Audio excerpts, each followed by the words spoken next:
Since the dawn of time, nature has smiled upon this island in the northwest corner of Europe. 2,000 years of written history, overlaid on countless centuries of unwritten law, have formed a landscape of towns and villages that is human in scale. Yet away from the quiet river valleys, among the rolling hills, the scene is mighty in its grandeur.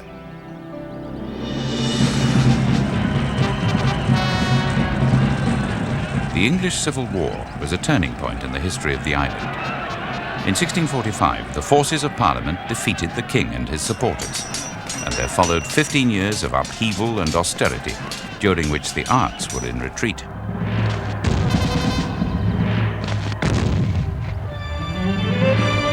But the scenery and the spirit of the people were unaffected. When the monarchy was restored in 1660 in the person of King Charles II, the creative genius of the English was once more given free rein. Here we celebrate the results, old and new.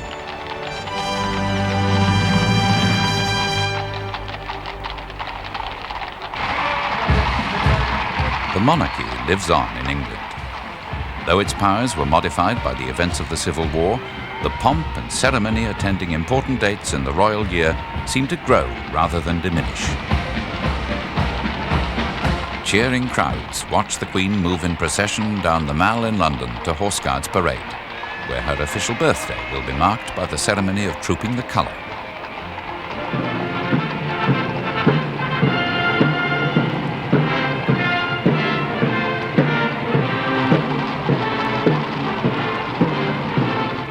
Originally designed to show the soldiers the flag for which they were to risk their lives, the ceremony today is a chance for the assembled Brigade of Guards to demonstrate their mastery of precision manoeuvres, all to the rousing music of their bands.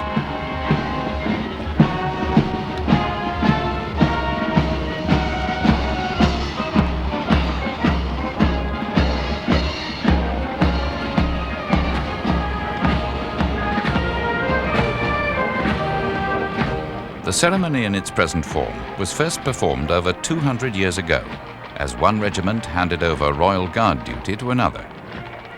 King George II made it into a royal birthday celebration in 1738, and it has been just that ever since.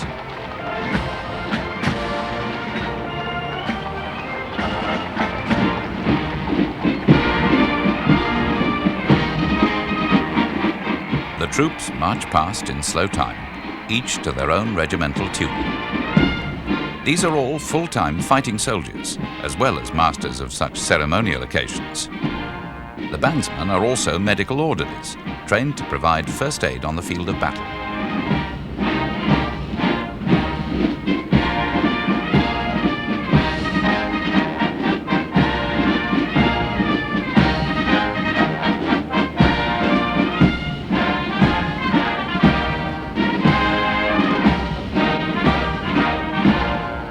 The climax of the ceremony comes when the flag, on this occasion the colour of the 1st Battalion, the Grenadier Guards, is slowly paraded in front of the assembled troops, with an armed guard of the battalion to which it belongs.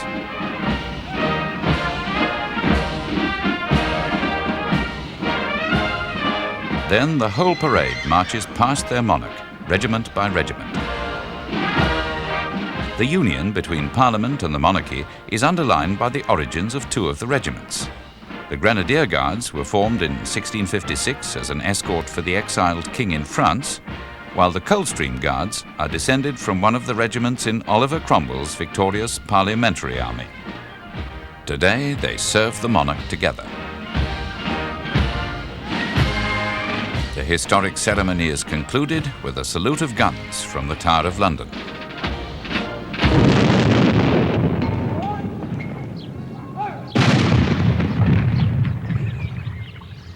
This stone might be said to be the fount of English history. It marks the source of the River Thames in rural Gloucestershire.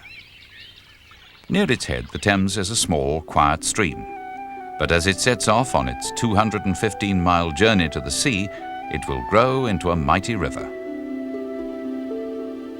Near the bridge in the little town of Lechlade lies old Father Thames himself, a statue originally made for the Great Exhibition of 1851 in London.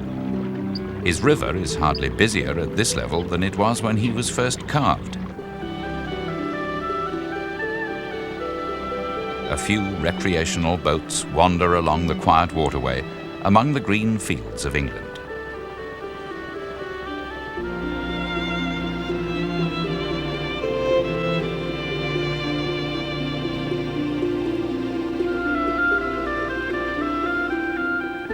The first city on the river is Oxford. This has been a seat of learning since at least the 12th century, though the university took its present form in the 13th. It is the second oldest university in Europe, after the Sorbonne in Paris. The names of the colleges ring like a splendid peal of bells. Magdalen, Balliol, All Souls. Each has played its part in the history of this land. Graduates have gone from here to the four corners of the world. While in Oxford, they live among ancient landmarks like the Bridge of Sighs, the Radcliffe Camera, and the University Church of St. Mary's. The university houses some of the finest libraries in England, including one founded in 1602 by Sir Thomas Bodley, the Bodleian. Even newer is the Sheldonian Theatre. It was built by Sir Christopher Wren in 1664, before he rebuilt St. Paul's Cathedral in London. Throughout those 3 centuries, the stone emperors round the Sheldonian have heard the voice of Big Tom, the bell of Christ Church College.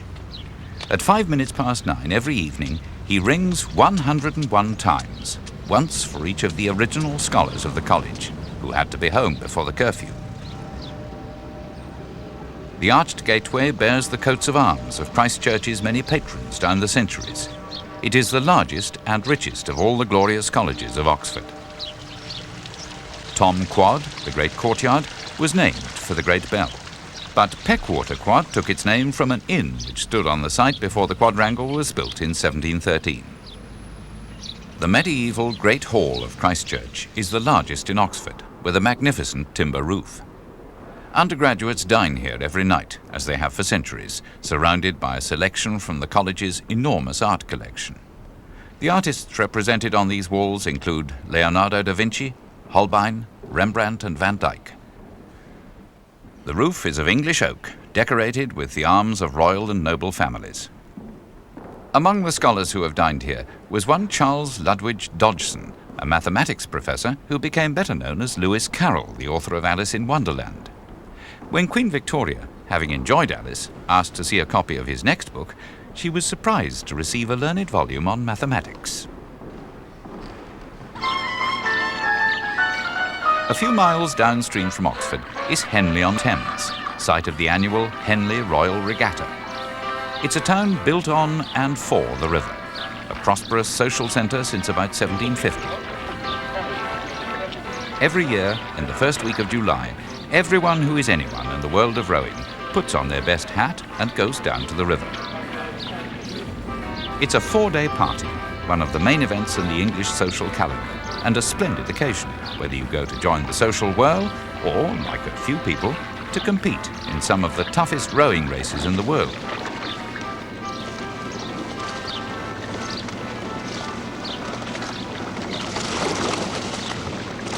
The regatta was established in 1839 and acquired its royal title when Prince Albert, Queen Victoria's husband, became patron in 1851.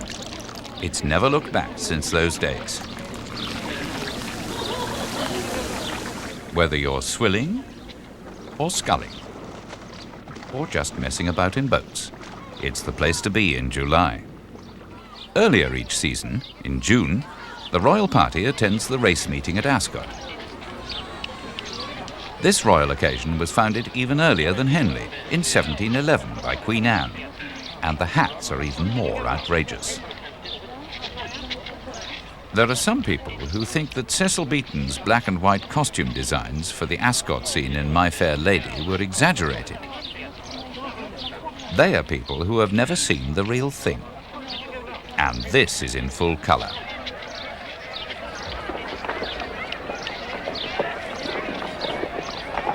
The moment all have been waiting for comes when Her Majesty arrives.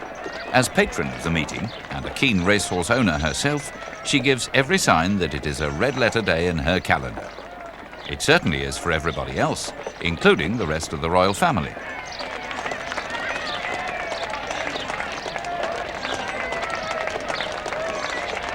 The splendour of these royal occasions is increased by the fact that they take place virtually in the royal backyard. Ascot is in the county of Berkshire, officially known as Royal Berkshire. Here, beside the Thames, is where all the Queen's neighbours live. Here's the Queen's favourite home, Windsor Castle, overlooking the river where it winds through the old town. The castle dominates the town. It is the largest inhabited castle in Europe. On summer Sunday afternoons, there's a band concert in the castle grounds, open to all comers. Visiting military bands play here too, including some from the United States.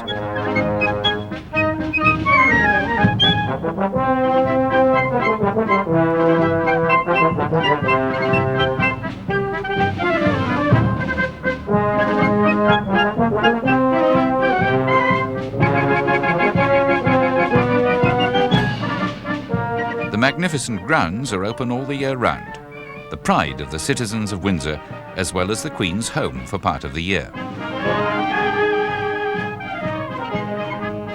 The Long Walk leads to the castle from the Great Park. Nearby is the East Terrace Garden, created by George IV. The castle precincts are open every day too. The royal family has lived here since the castle was built by William the Conqueror. That's over 900 years of continuous use. But the courtyard, as it is today, represents the romantic taste of King George IV and his architect Sir Geoffrey Wyatville in 1820, when they decided to make it all look a little more like a real castle.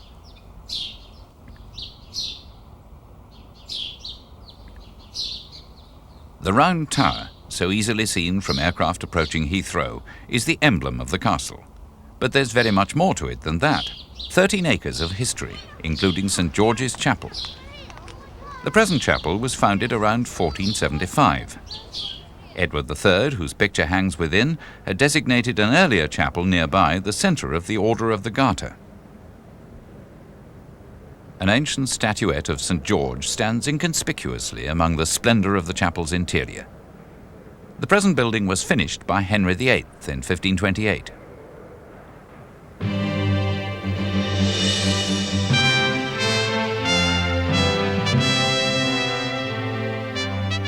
Henry's arms are the centrepiece of some intricate fan vaulting installed during his reign.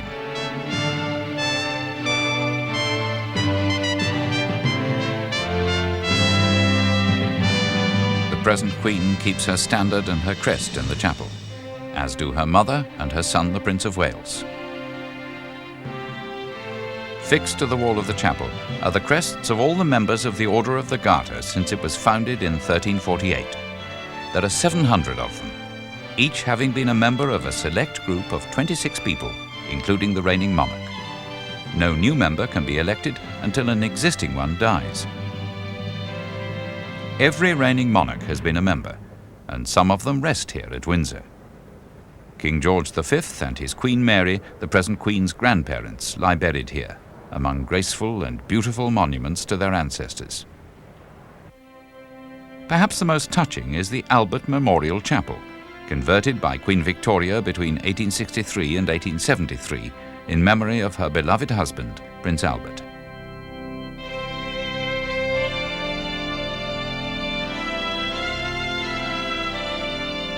This was the original chapel, built by Henry III in 1240 and later adapted by Edward III as the first chapel of the Order of the Garter.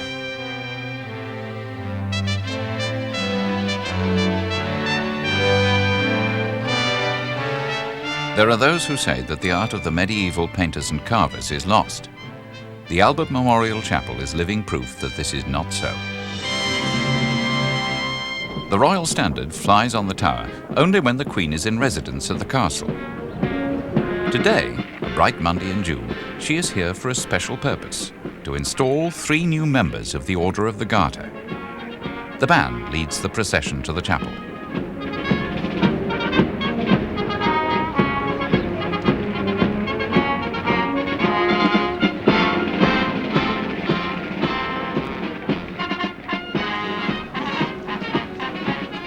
Dressed in their ancient costumes, the royal heralds come second in the procession.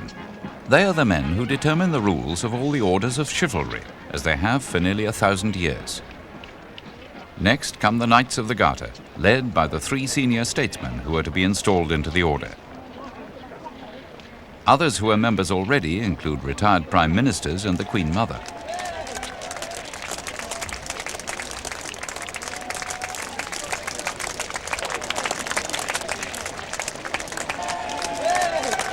The Duke of Kent escorts the Queen Mother, and behind them comes the Queen herself, the head of the order, with the Duke of Edinburgh. The Queen's bodyguard is formed by the yeomen of the guard in their ceremonial uniforms. Not far from Windsor, down the River Thames, stands Hampton Court, another royal palace, but no longer lived in by the royal family. George II was the last monarch to live here, and Queen Victoria opened the palace to the public in 1838. The paintings on the King's Staircase are by the Italian artist Antonio Verrio, depicting gods and goddesses and the heroes of ancient Rome. They were completed on the orders of William III in 1702. Other paintings by Verrio are in the King's bedroom. Here he painted the hunter Endymion lying in the arms of Morpheus, the god of sleep. Verrio had a habit of including real people in his paintings, especially members of the staff with whom he disagreed. The king never discovered that on his staircase there was a portrait of one of his housemaids. Hampton Court was begun by Cardinal Wolsey in 1514, but soon occupied by Henry VIII, who made it his family home. In the Great Hall he installed tapestries woven in Brussels in 1540, depicting the story of Abraham. The king dined here beneath a hammer-beam roof reminiscent of the one at Christ Church in Oxford, though even more gorgeous. The hall was finished in 1531, the builders working day and night to get the work done on time. The Queen's drawing room nearby shows more wonderful examples of Verrio's work, painted in 1705. Queen Anne's husband, Prince George of Denmark, is the centrepiece of the painting over the fireplace. The gardens of Hampton Court represent generations of royal interest in horticulture. This interest continues today in the form of the annual Hampton Court International Flower Show, attended by enthusiasts from all over the world.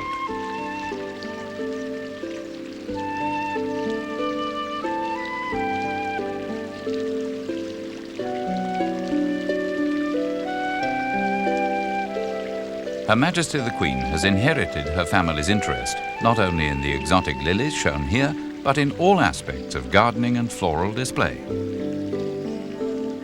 People may complain from time to time about the damp climate of this island, but it does make horticulture a rewarding pastime.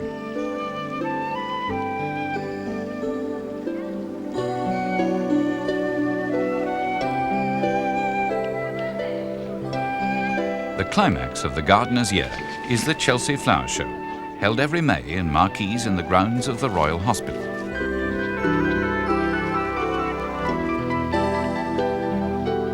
Not just flowers, but fruits and vegetables are included in the finest display to be found anywhere in the world.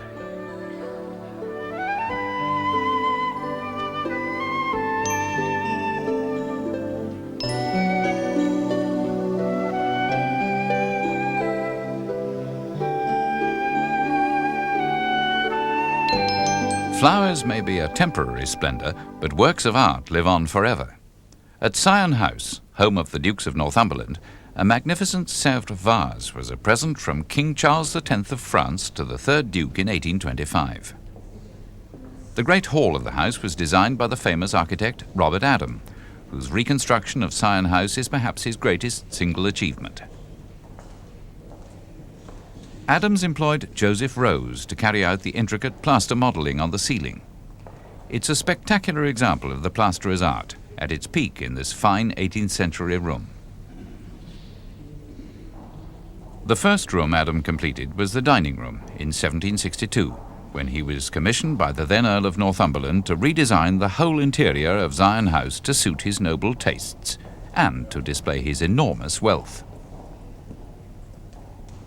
Everything that can be gilded is gilded, in a combination of designs which, in Adam's words, parade the conveniences and the social pleasures of life.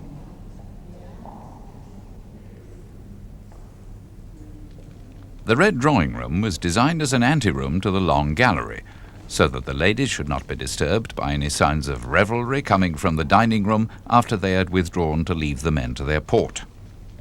The ceiling medallions are by the Italian artist Cipriani. The borders between them, of course, are gilded. They represent nymphs and goddesses from old legends. The drawing room itself is in the long gallery. It was planned by Adam as a refuge for the ladies, offering them variety and amusement. In fact, it's an ingenious solution to a difficult architectural problem. The room is 136 feet long and only 14 feet high and wide.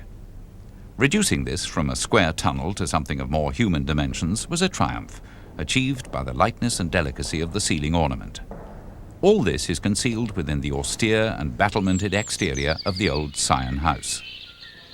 In the centre of London, the exteriors are not so austere.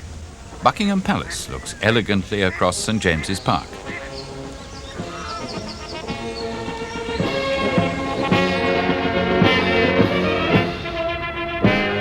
The royal parks are one of London's particular splendours, serving as they do as the stage for some of the more dramatic ceremonials in the city's year.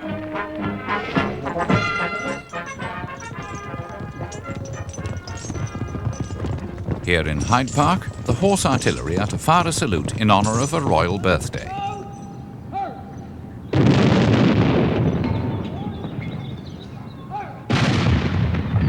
The echoes of the gunshots boom out across the city to the source of another sound, one which means London to the world.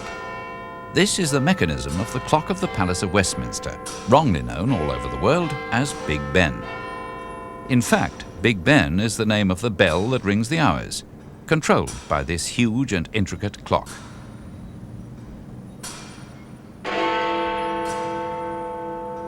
Throughout the darkest days of the Second World War, Big Ben was heard live on the radio as proof that London was still there.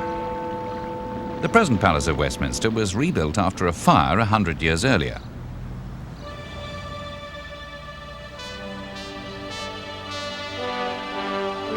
The architects were Sir Charles Barry and Augustus Pugin. Between them, they created a secular palace in the Victorian Gothic style, wonderfully complex in ornament.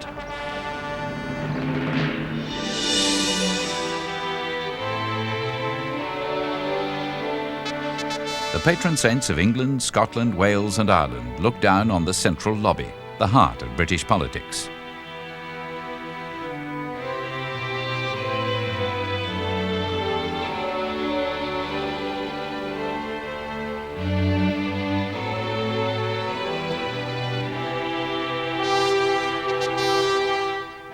The richly ornamented ceiling conceals a vault, above which rises a central tower designed as an outlet for hot air, produced, one might suppose, in abundance when the lobby is full of politicians.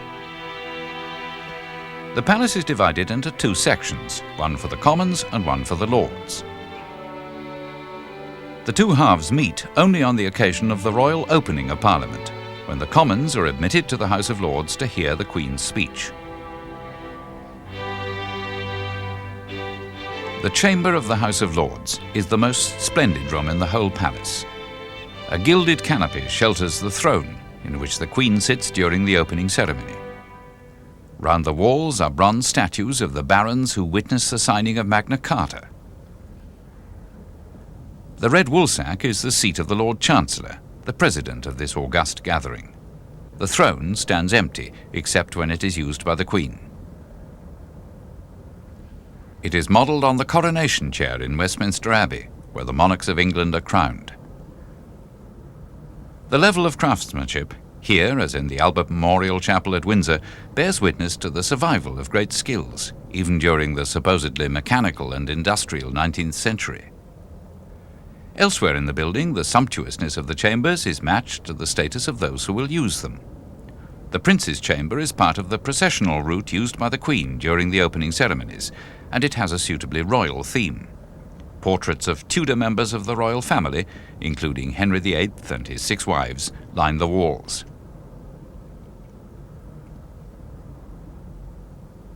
Although they were painted between 1854 and 1860, they're based on contemporary sources, including the famous portrait of the King by Holbein.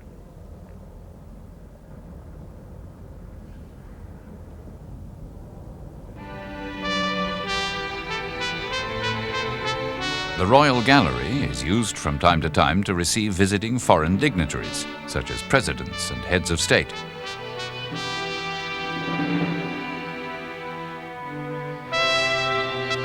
The Royal Robing Room, where the Queen puts on her parliamentary robes and the imperial state crown before the ceremony, is another of Barry's interior masterpieces.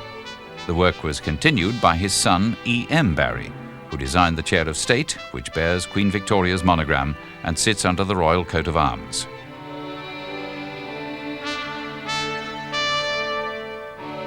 Under the elaborate ceiling, the walls are decorated with frescoes based on the stories of King Arthur, including the vision of Sir Galahad over a fireplace also designed by Barry's son.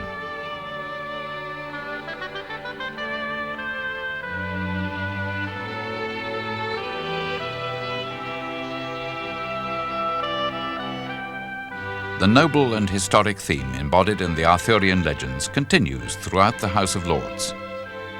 The pier staircase is decorated with panels painted to represent stained glass windows, bearing the arms of the noble families of England. The splendours of England's traditions are fittingly housed in a splendid Victorian building.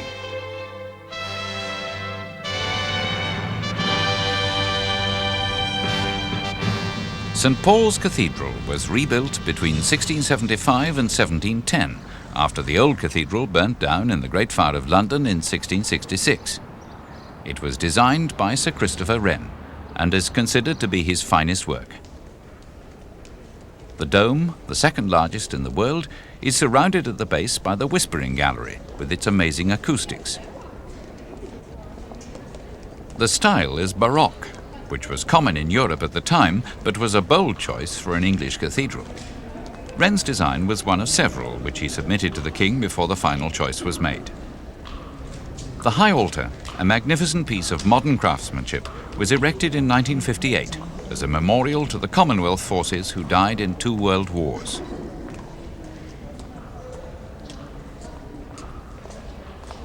The chancel was opened for worship in 1697. The organ had already been installed in 1695. The acoustics of this building are so fine that the composers Handel and Mendelssohn both enjoyed playing on the organ, filling the space with sound. St Paul's contains architectural and musical splendours.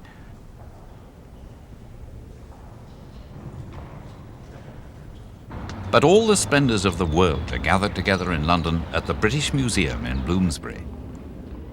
A magnificent Roman mosaic pavement from a ruined villa at Hinton St Mary in Dorset bears a portrait of Christ. Behind his head, the first 2 letters of his name in Greek. A collection of chessmen, found on Lewis in the Outer Hebrides, was carved in the 12th century from walrus and sperm whale ivory. They were discovered in 1831, after a spring tide had washed away part of the shore. The man who found them fled in fear, thinking that he'd discovered a meeting of elves or goblins. Looking at the lifelike, expressive faces, one can sympathize with his alarm. Experts say that there may be components of 8 sets here, possibly the stock of a travelling salesman from the workshop where they were carved, either in England or Scandinavia. Another splendour in the British Museum is the Sutton Hoo treasure, found in Suffolk in 1939 when an Anglo-Saxon ship burial was excavated. It's the greatest post-Roman excavation in British history, containing 41 items of solid gold. The burial dates from about 625 AD. At first, the absence of a body in the grave suggested that this was a cenotaph or empty tomb, but later researchers found traces of human remains. The question of who was buried here is still open. King Redwald of Anglo-Saxon England died at the right time, but there is nothing to confirm that this was his grave. The Sutton Hoo treasure, in all its splendour, keeps its secret still. 4 centuries later, the most significant event in English history took place. In 1066, William of Normandy, the conqueror, invaded and became king. One of his first acts was to subdue as well as defend London by building a great fortress, the Tower. The tower has always been defended, or so the story goes, by ravens, which have been here since time immemorial. It's said that if they ever leave, the tower will fall.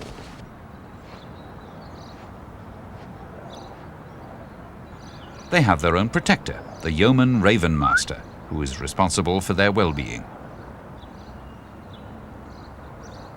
The ravens are prisoners in the tower because their wings are clipped. Human prisoners enter the tower from the river by an arch which is nicknamed Traitor's Gate. Many of them never left. The White Tower has been enlarged by successive monarchs of England since William first erected it.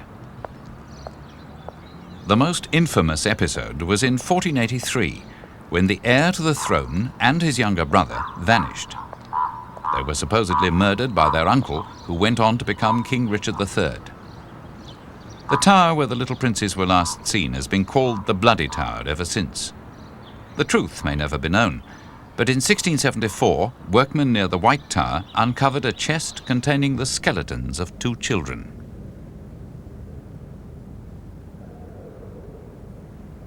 Another sad occupant of the Bloody Tower was Sir Walter Raleigh, once the favourite of Queen Elizabeth I. A scholar, soldier and explorer, he was imprisoned by Elizabeth's successor, James I, from 1603 to 1616, and finally executed in 1618. These were his rooms.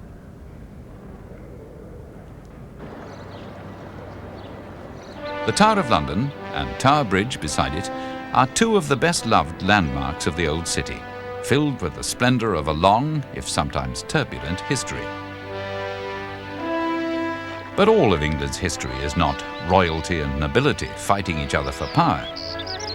In the county of Kent, known as the Garden of England, another type of history tells a gentler story. Leeds Castle was begun by a minister of King Ethelbert of Kent in the 9th century.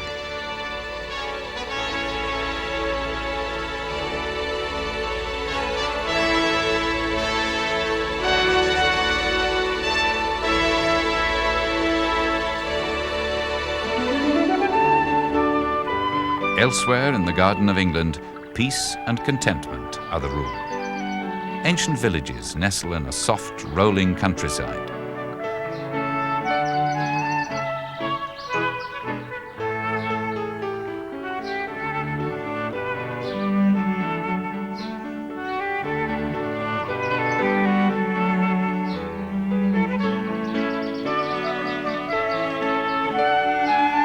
The old capital of Kent, when it was a kingdom, was Canterbury, an imposing city with a long and distinguished history.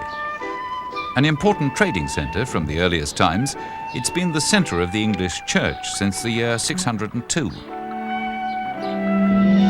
The cathedral was founded around 600, but nothing of the original remains. The splendour of Canterbury is still there, though, in this ancient settlement of the people of Kent. Christ Church Gate, with its medieval carvings, leads into the cathedral close. Inside the cathedral itself, most of the work is 12th and 14th century, light and airy and beautiful in its simplicity. It was begun by William of Sens, working to restore his beloved church after a fire in 1174.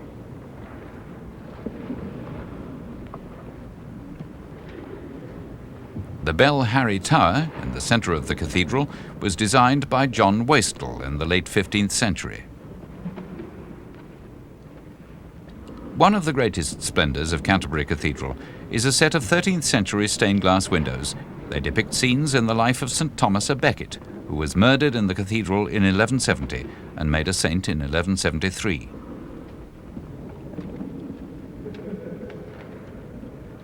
Another window of the same age nearby shows Jonah being rescued from the whale's mouth. The importance of this southeast coast is shown by the castles that defend it. Walmer Castle, built by Henry VIII, and Dover Castle, which is much older, mainly 13th century.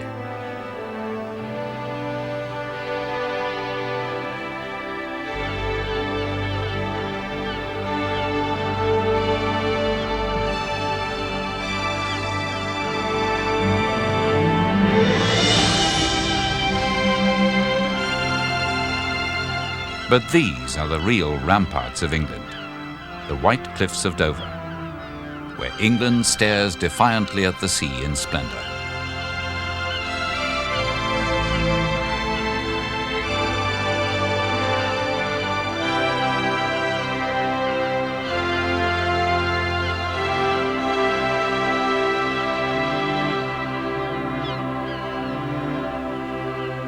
The Brighton Pavilion in East Sussex was built in 1786 by the Prince Regent, who had taken to the new custom of bathing in the sea and drinking sea water for the good of his health. It was redesigned in around 1815 by John Nash and decorated to the very limits of good taste. The banqueting room is in the Chinese style. The whole room reflects the Prince Regent's love of opulence and the display of wealth. By today's standards, it might be thought bizarre, but it is undoubtedly splendid. The taste for such splendour faded when Victoria came to the throne. The building was closed down and the furniture removed in 1845.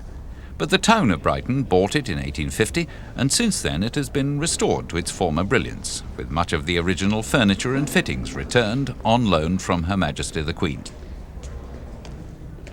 The imitation Eastern style is unique in its gaudy overstatement. As trade with China became more regular, appreciation of the real thing overtook the fancy for the fake finery. The music room in its day was regarded as the masterpiece of the whole pavilion, the dragons seeming to fly in the flickering light of the great gasoliers. When the prince became king, he would sing in this room with the royal musicians playing. He's said to have had a fine bass voice. By contrast, the silence adds to the wonder of Stonehenge in Wiltshire.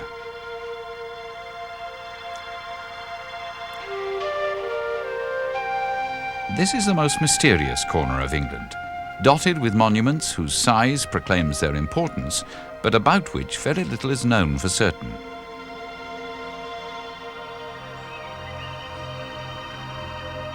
Silbury Hill is of about the same age, 5,000 years old.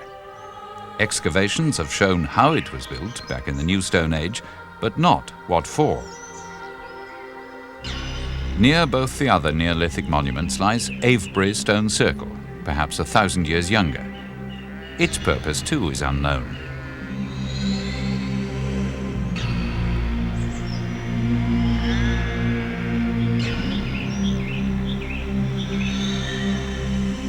A clue to the origin of some of these monuments might come from the West Kennet Long Barrow, apparently part of the same cluster of Neolithic remains. It was used from time to time for 1,500 years by migrant peoples from the continent to bury their dead. The gift they left behind in England was their knowledge of the earliest form of farming. There are other mysteries in these hills. The Cerne Abbas giant, 180 feet high, is thought to be a fertility symbol from the time of the Romans.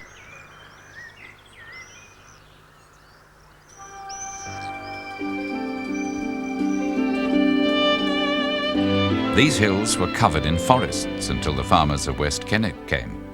Since then they have been ploughed by generations of yeoman farmers, though the mills that ground their corn are long since silent.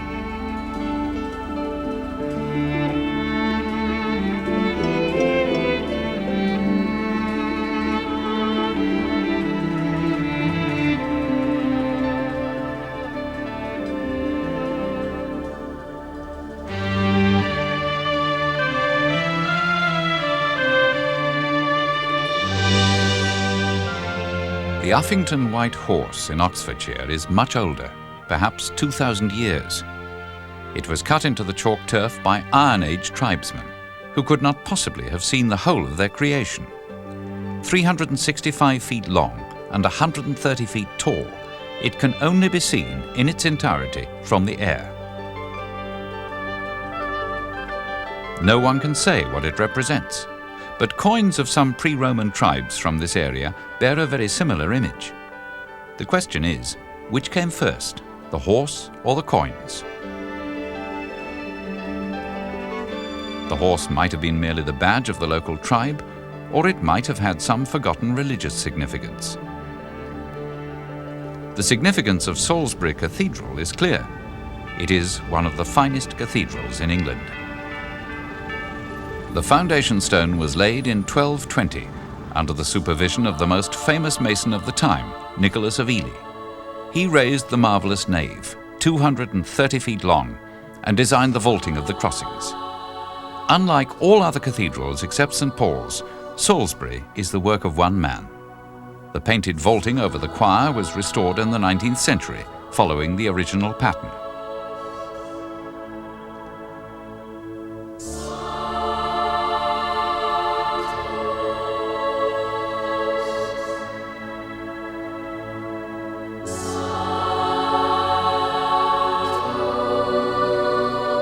If Nicholas of Ely were to be remembered for nothing else, Salisbury would be a sufficient monument. It has the highest spire in England, 365 feet tall, and it stands in a cathedral close of great beauty. Nicholas saw his great work completed in his lifetime, but another great designer in the area knew that he never could. Henry Hoare came to live at Stour Head in 1741 to lead a great revolution in landscape gardening. From the old, straight-edged formality of earlier gardens, he created the new English style, using the forms of nature to enhance the scene. He made the lakes in the bottom of a bleak valley, built bridges across them, and planted trees as a background for assorted temples and follies.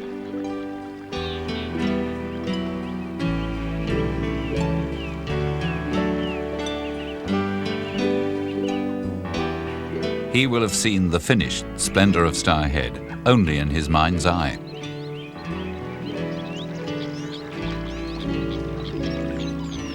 His neighbours, the Herbert family, Earls of Pembroke, had been living in the area for 200 years when Hoare arrived.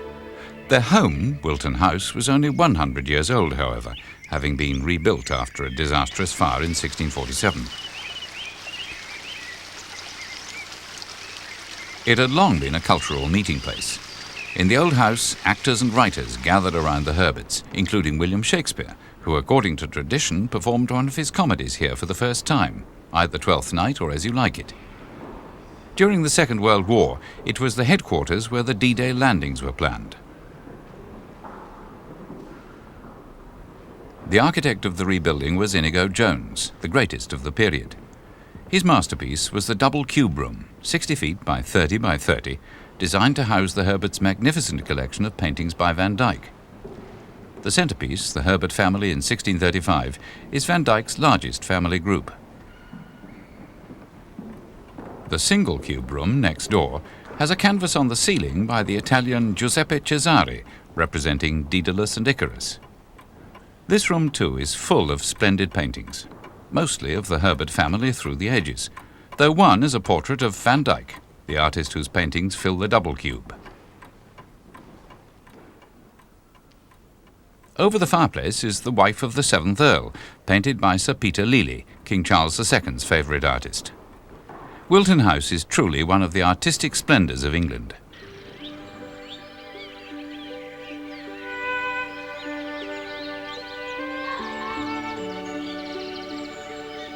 Autumn owes nothing to artists, though the reverse might well be true.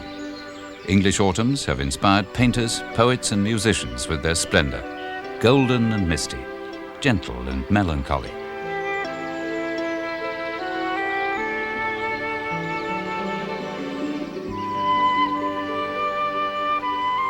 Here in the New Forest, set aside by William the Conqueror as a hunting preserve in 1079 and the biggest area of undeveloped land in England, autumn can paint on the largest possible canvas.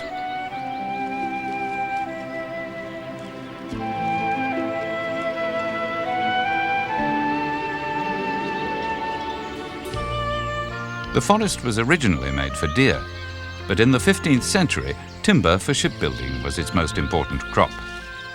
Today it is simply a wild and wonderful place, populated by very few people and a goodly number of wild ponies.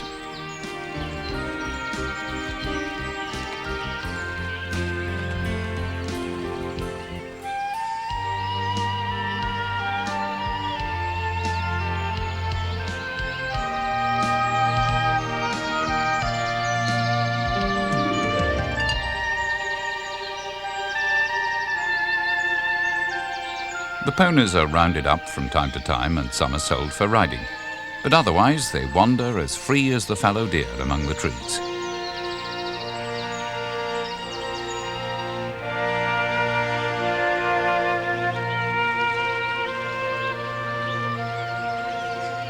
The natural splendour of the New Forest finds its opposite in the formal elegance of Bath, a city of Georgian crescents and careful town planning.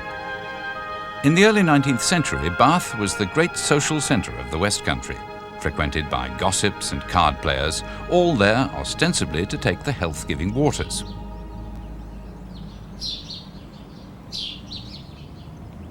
The Abbey is a gem of the early 16th century, built from the golden limestone quarried in the rolling hills around the city. Bath stone is one of the finest building materials there is, both for colour and consistency. Bath was well known to the Romans. They had a health spa here long before Beau Nash and Jane Austen made it fashionable. A warm bath, surrounded by a colonnade and statues, was a combination of meeting place and therapy for the weary legionaries.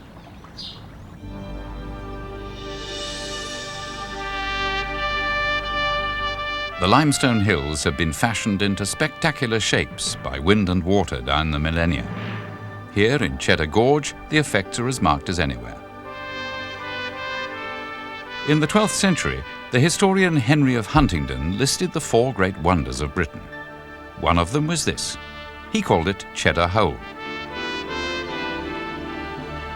The cliffs are full of caves, some of them containing fossil remains of rhinoceros and hippo, mementos of a distant age when the limestone was covered by a tropical forest.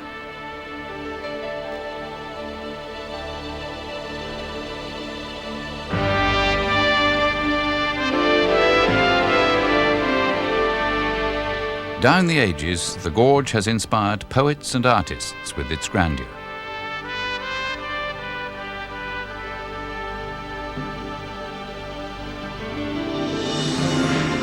Nearby stands Glastonbury Tor, a place of mystery. There was once a great abbey below the Tor, but only ruins remain. The Tor is surrounded in legends of King Arthur, was this Avalon, and miracles concerning holy men and heroes.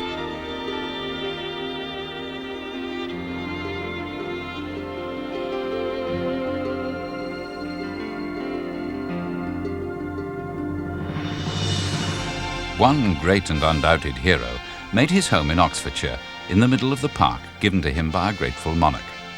The Duke of Marlborough, victor of the Battle of Blenheim, built Blenheim Palace in Woodstock Park, a gift from Queen Anne.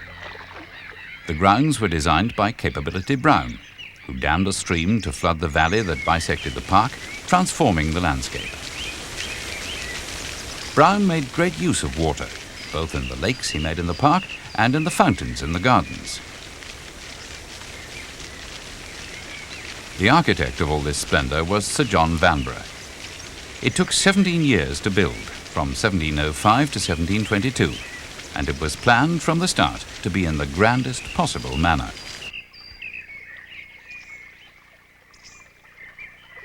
The Great Hall is 67 feet high, with a massive arch surmounted by the arms of Queen Anne, carved by the great grinning Gibbons. The ceiling bears a painting depicting Marlborough kneeling to Britannia, showing her a plan of the Battle of Blenheim. Marlborough himself, in armour, looks down from the wall, lean and handsome in his prime. His exploits are recorded throughout the house, especially in the Green Writing Room, where a fine tapestry shows him receiving the surrender of Marshal Tallard after the Battle of Blenheim. The incidental detail in the tapestry shows it to have been designed under the guidance of an eyewitness. In the background, British troops are driving the beaten French into the Danube, while the French standard is furled for the Duke to remove. In the long library, there is evidence of a more homely Marlborough. Grand as it is, this is also a home. Sir Winston Churchill was born here in 1874.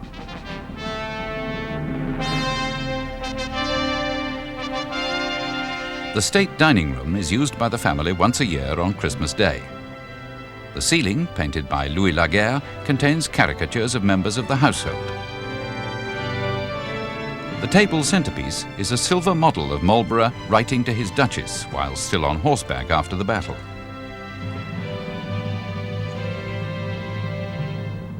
The first stateroom, bedecked with flags and hung with celebratory tapestries, has that very dispatch on a writing stand for all to see.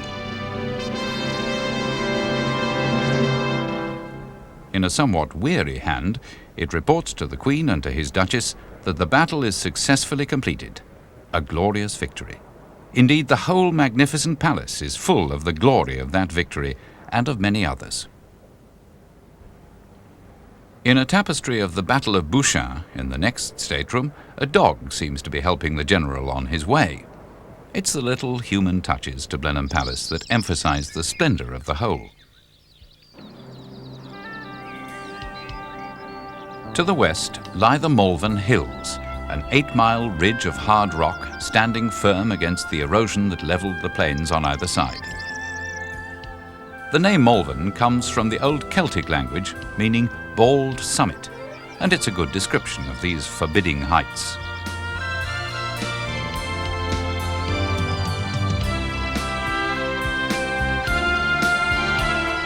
A smaller height has been made more forbidding by fortification at Warwick Castle, where the original castle mound of 1068 is still visible at the nearer end of the building.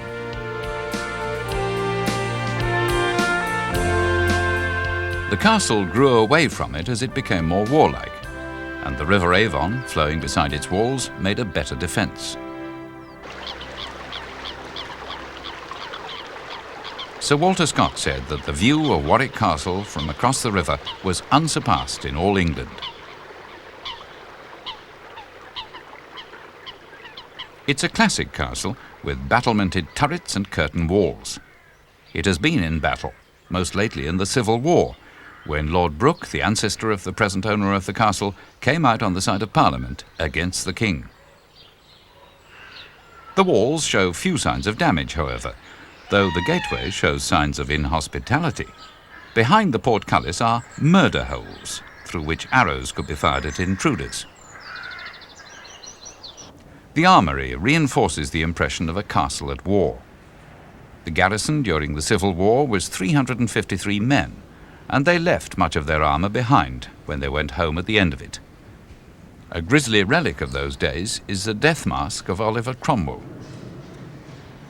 Among the large collection of armour in the Great Hall is a shield belonging to Bonnie Prince Charlie. Even the horses wore armour some of the time, though it's hard to imagine how they managed to move around the battlefield encumbered in this way. Whatever the practicality of horse armour, it was probably more for show than for defence. Across fields blooded with poppies, as if in memory of warlike Warwick, the search for splendour takes us across peaceful Worcestershire. We pass a quiet village with a mill stream, where all has been in order for many hundreds of years.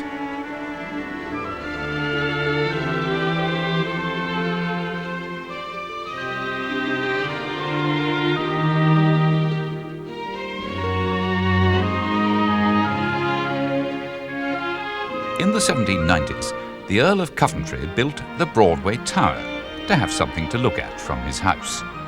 People lived in it until 1972. But neither ordinariness nor wild eccentricity are what we seek. We shall find the authentic splendour of England in Oxford's sister university town, Cambridge, for 800 years a seat of learning. The chapel of King's College and its lovely quadrangle are the emblem of this fine town.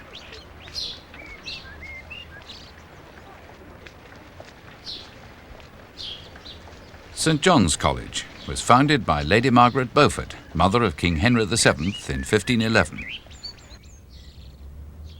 The foundation of Trinity was financed by Henry VIII 35 years later, using money taken from the monasteries he dissolved. It is the largest of the Cambridge colleges, and it boasts no fewer than 28 Nobel Prize winners.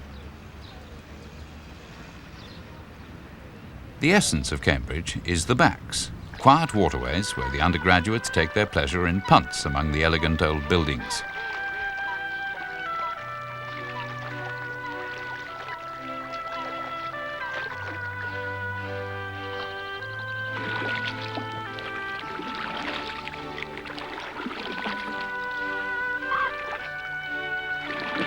Cambridge has its own Bridge of Sighs, but unlike that in Oxford, it crosses water, not a street.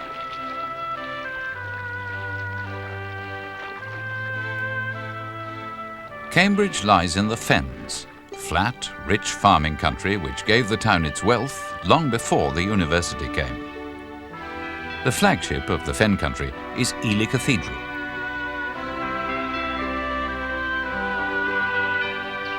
There was a church here from the very first arrival of Christianity in England, and worship has been continuous on this site since 673, when St Ethelreda, Queen of Northumbria, founded a community here. The present cathedral was started in 1083, though progress was slow in the early years. It has been virtually continuous since then. The painting of the ceilings started in 1858. The work was financed by a benefactor from Norfolk. The octagon, the unique feature of Ely, was built in 1322. It weighs 400 tons and is 72 feet in diameter, supported on 8 pillars of oak. It is a feat of the highest engineering skill, which will be difficult to repeat even with modern techniques. Oxborough Hall in Norfolk demonstrates the contribution of these ancient craftsmen to the landscape of England. They placed focal points of splendour among beautiful landscape, each the product of a sensitivity which produces a true echo in our minds centuries later. This is Castle Rising in the same county.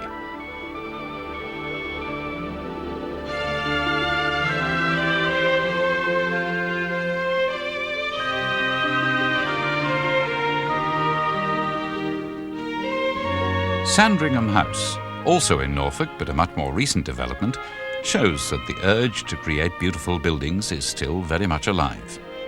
It was bought and enlarged as a royal home by Edward VII when he was Prince of Wales at the end of the last century, and it is still a favourite home of the royal family.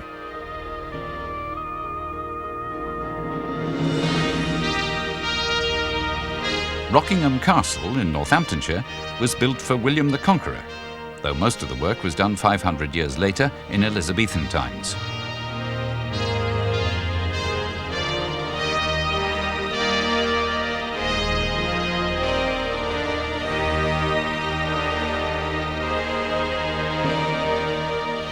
Over the border in Leicestershire, the smaller contributors to the landscape have been making their mark for centuries.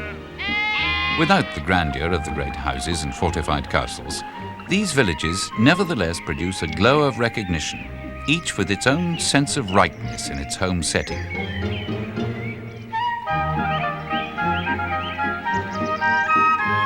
Partly this arises from the materials. Local stone produces a harmony within each village, no matter that the houses were built many years apart.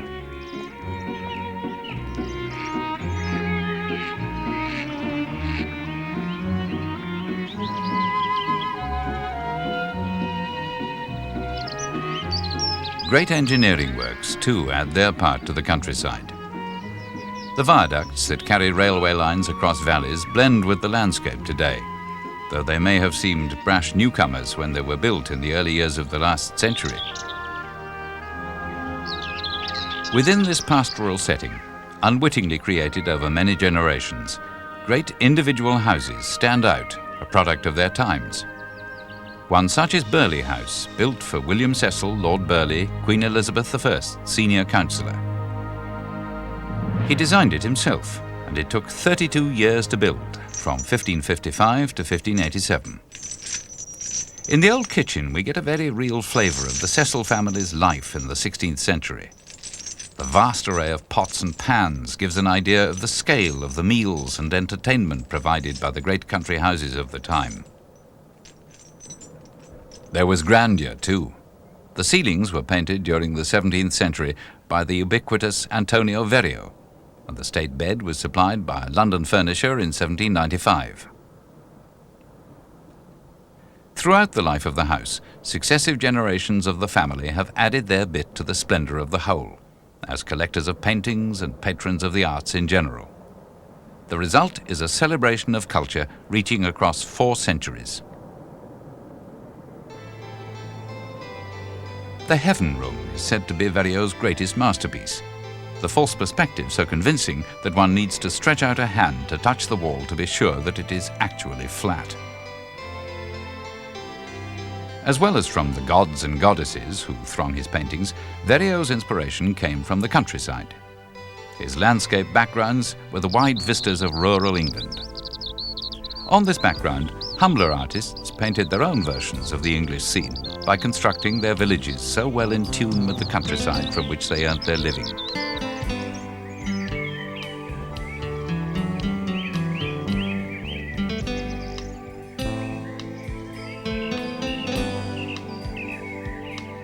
The sense of time, of generation following generation, creates the magic of this old land.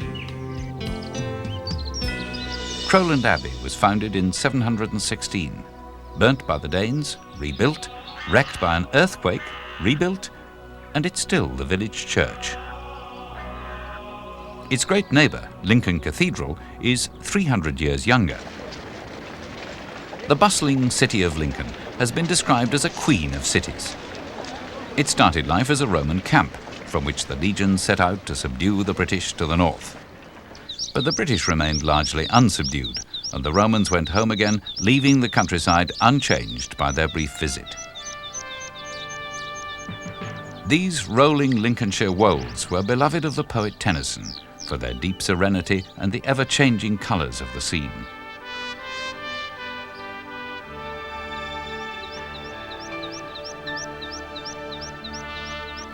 As season follows season, the flowers take their turn to paint the landscape.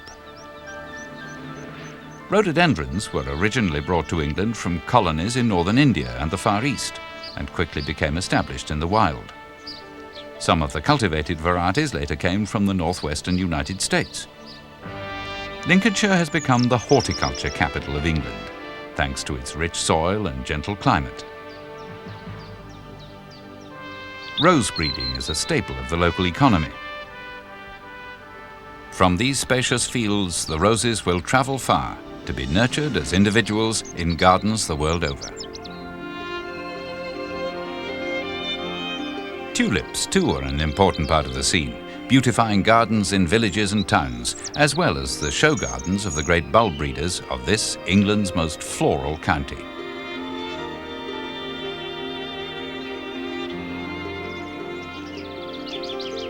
There's a lot in common between low-lying Lincolnshire and Holland, its neighbour across the North Sea. The glories of springtime in both countries mean a riot of colour from early season flowers.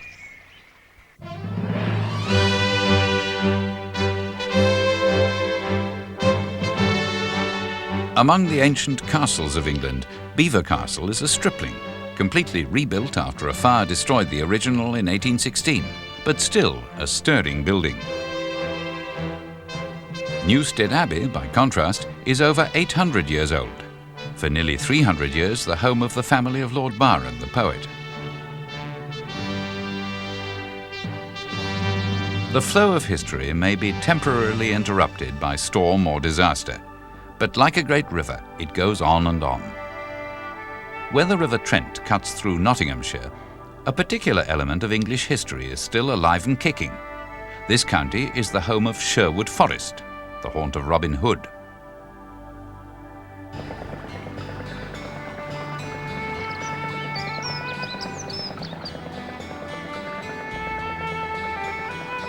The Trent is an ancient trading waterway, used more today for recreation. The old narrowboats have been brought from retirement to cruise once more on the river.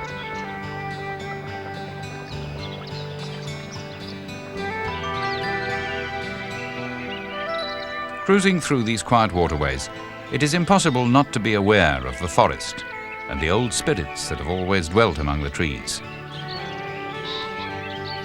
Chief among these is Robin Hood. Controversy surrounds his story. No one is sure whether he was a real man or just a symbol representing an English ideal.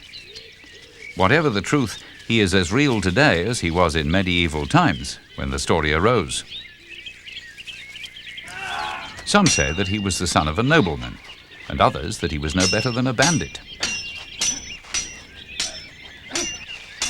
His tale is reenacted wherever English is spoken. But here in Sherwood Forest itself, it has a particular power to inspire old and young alike. There was a time when the skill of English archers was all that stood between this country and defeat by the French.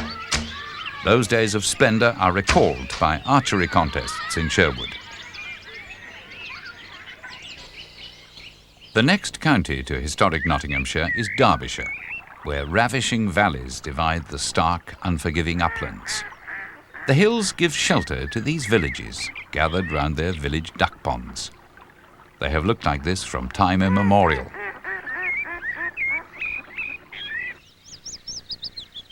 But as the ground rises, a new splendour comes into the scene. Soon the contrast is complete, and the Derbyshire dales are revealed in all their glory.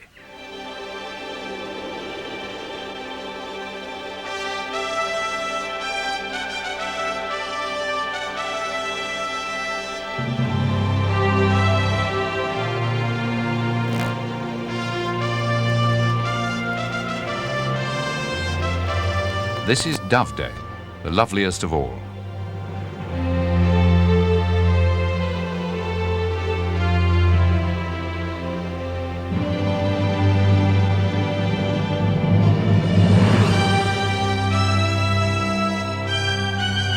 The hill at its mouth, Thorpe Cloud, is bare rock at the summit, the rocky spine of England.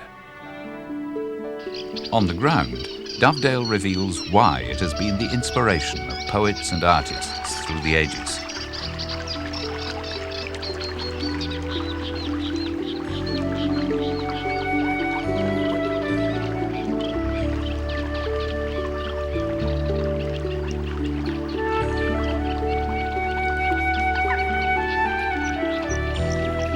Here in the seclusion of the English countryside, it's hard to realise that Derbyshire was the cradle of the Industrial Revolution. But it was, and all because of the power of these streams. The earliest mills and factories were driven by water.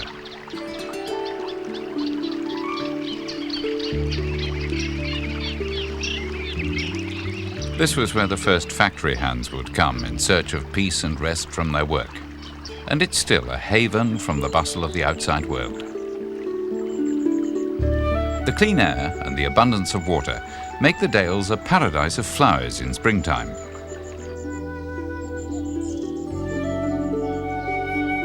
The Industrial Revolution moved on, leaving its birthplace to the walker and the farmer.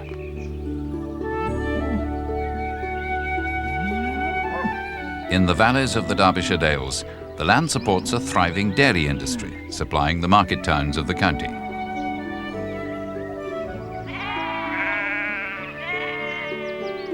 On a canvas supplied by nature, generations of farmers have painted a landscape whose grand sweep is unequalled elsewhere in England.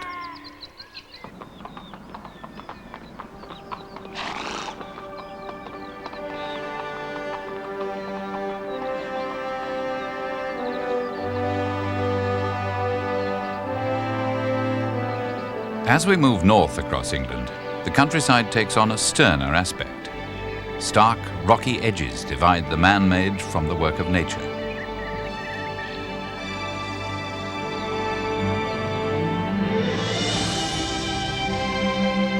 A man-made structure of great splendour is Chatsworth, a classical mansion built for the first Duke of Devonshire between 1687 and 1707.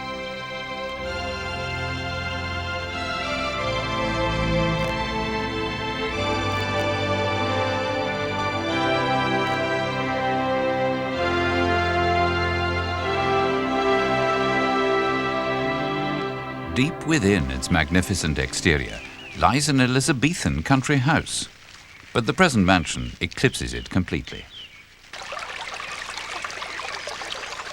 The architect for the first Duke was William Tallman.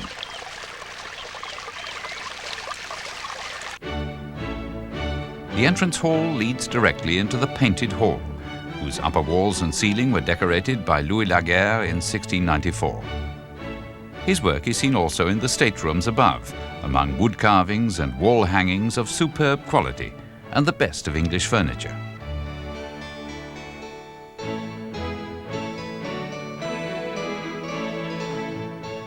In the State Music Room is a harpsichord made in 1782. Like the beautifully bound books on the table, it is a combination of English art and craft, and it is still in perfect playing condition. Louis Laguerre had a hand in the painting of the chapel too. Scenes from the life of Christ decorate the ceiling and walls. The alabaster altarpiece is the work of Samuel Watson from London.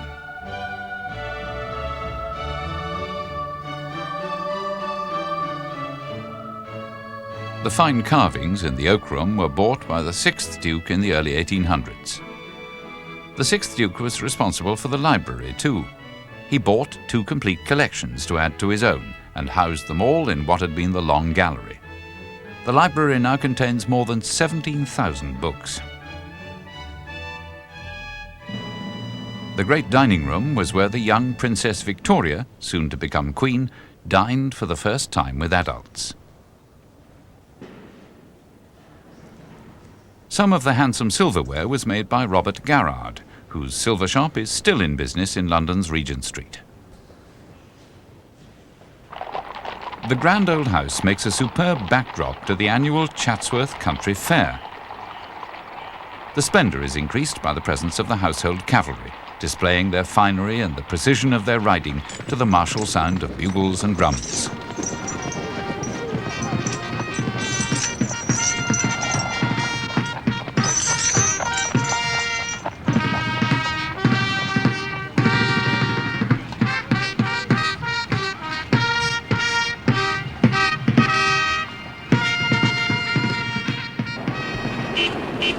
Splendour from another age is represented by the parade of vintage motor cars, from Rolls-Royces to the humblest family runabout.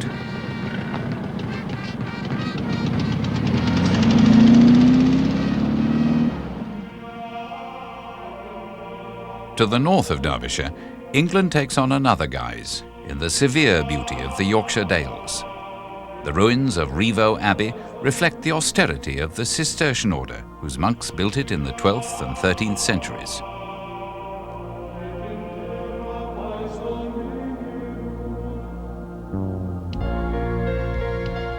The villages round about share some of the stern character of the abbey because of the grey stone of which they are built.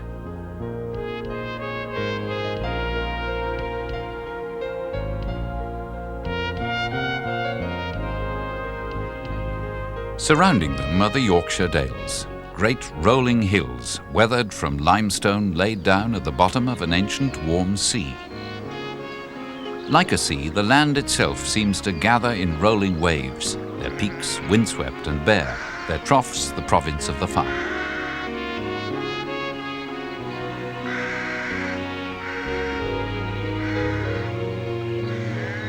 The lowlands were all forest once, before the farmers came 3,000 years ago. They cleared the valley floors and built the stone walls that create the checkerboard effect seen from high on the hills. Hill farmers, a uniquely hardy race, bred equally hardy sheep to withstand the harsh winters of this exposed place.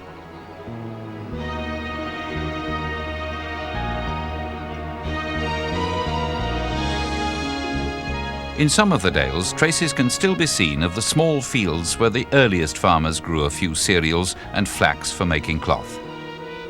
From an even earlier date, bones of mammoth have been found in caves round here, and also rhino and hippo, which lived here as they did in Cheddar Gorge in the warmer periods between the ice ages. The architect of the dales was water. Not the peaceful little becks of today, but torrents of water rushing from the melting glaciers at the end of the Ice Age. They carved these deep sweeping valleys and left behind the sediment which makes such fertile soil. The soil supported a flourishing community, and the community supported a great church, York Minster, the mother church of the northern province of the Church of England. There's been a church on this site since the 7th century, but the present edifice dates from 1220.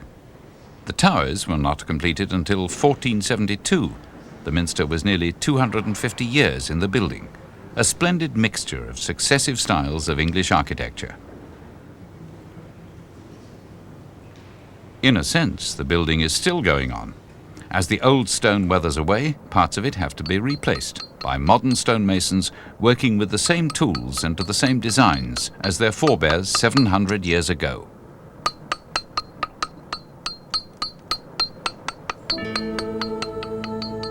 York's famous rose window commemorates the wedding in 1486 of King Henry VII and Elizabeth of York. At last, the two greatest rival families of England had been united with the blessing of the Church. The Great West Window is 14th century, dating from 1338. It is the finest of the many great windows in the nave, all from around the same period. Because of the shape of the tracery at the top, it is known as the heart of Yorkshire. The east end of the minster, with a window made in the earliest years of the 15th century, is the same age as the city walls. 3 miles in length, they surround the old city of York, enclosing a history that goes back to Roman times. Monk Bar is one of several fortified towers defending the gateways into the city.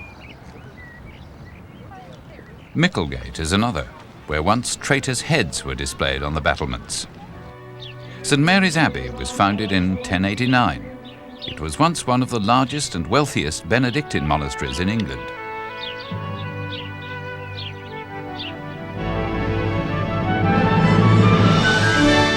In 1700, one of the wealthiest individuals in England was Charles Howard, the 3rd Earl of Carlisle. Wanting a country house that would reflect his grandeur, he employed Sir John Vanbrugh, who was later to build Blenheim Palace, and the result was Castle Howard. It was Vanbrugh's first architectural creation, and it shows how exuberance and inexperience can combine to produce splendour.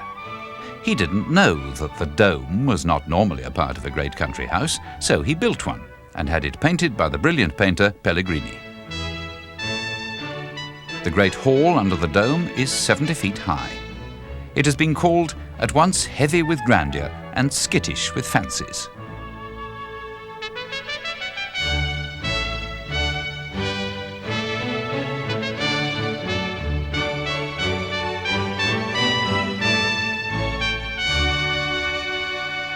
The family have long been patrons of the arts, and the house is full of paintings, including a magnificent Holbein of the 3rd Duke of Norfolk.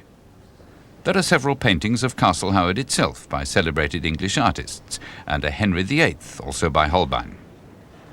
The visitors from far and wide cannot fail to be impressed, as the Earl intended, by the splendour of his home. Castle Howard is a bulwark against the loneliness of this part of northern England. Moorland and mountains sweep away, their beauty often concealed under a threatening sky. Part of the splendour here is in the ruggedness. Even where farming adds a gentler touch, the dark moorland is never far away. The mountains of the Lake District loom to the west, carved 50 million years ago from rocks 500 million years old. Slates from the bed of an ancient sea are overlaid by lava and ash from a period of unimaginable volcanic activity, the whole shaped by wind and weather into an awesome landscape.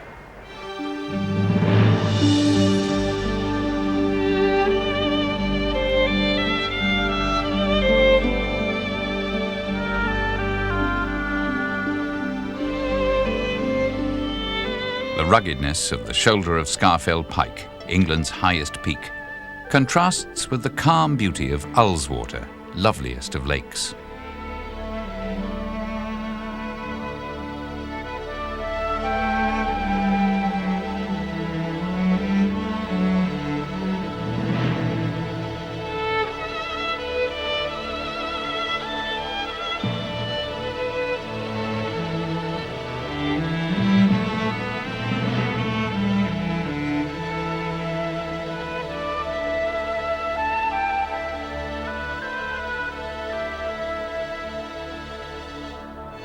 Lake Windermere is another of the jewels of this landscape, described by the poet Thomas Gray as a little unsuspected paradise.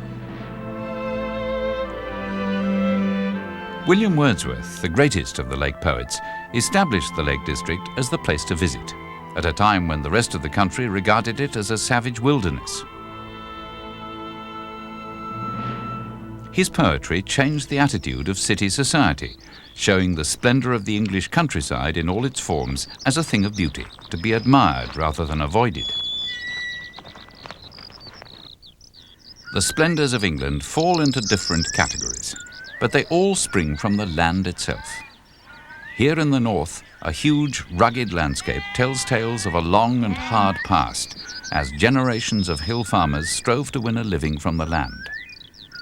Among their villages, great houses are mixed with Iron Age forts and Roman remains. The continuity is all, the sweep of history dotted with the efforts of talented individuals.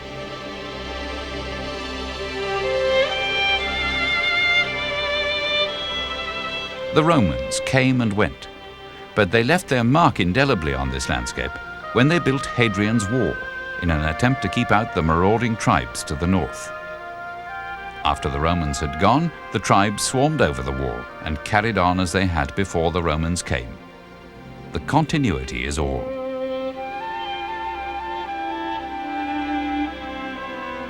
The wall is punctuated by small forts, where the weary legionaries sheltered from the weather, longing to go home to the sunshine of the Mediterranean.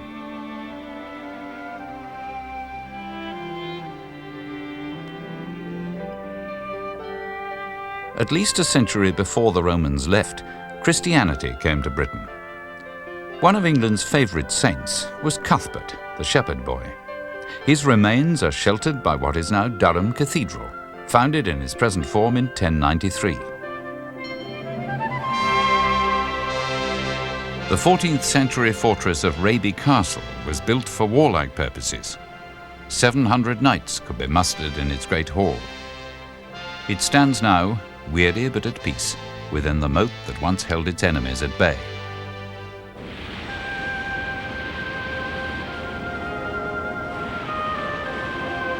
But the splendour is not all in the efforts of great men and women or mighty buildings.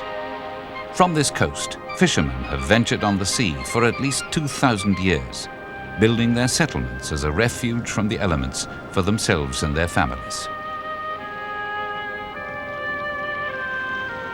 Where the River Alne meets the sea, seafaring men built Anmouth in the year 1207. It lasted as a port for 600 years, until a great storm changed the shape of the coastline. Today, men still go fishing from Anmouth and live comfortably in the houses their ancestors built in this favoured spot on the shores of the North Sea.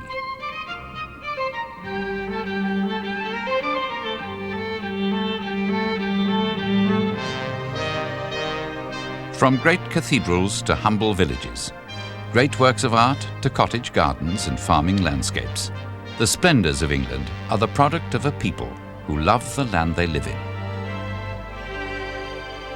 Everyone who has been here has left their mark in passing, even on remote islands like the Farnes, where there is no sweeping parkland or mighty fortress. The splendour that is England is the accumulation of all our yesterdays and the fact that they are all still with us today.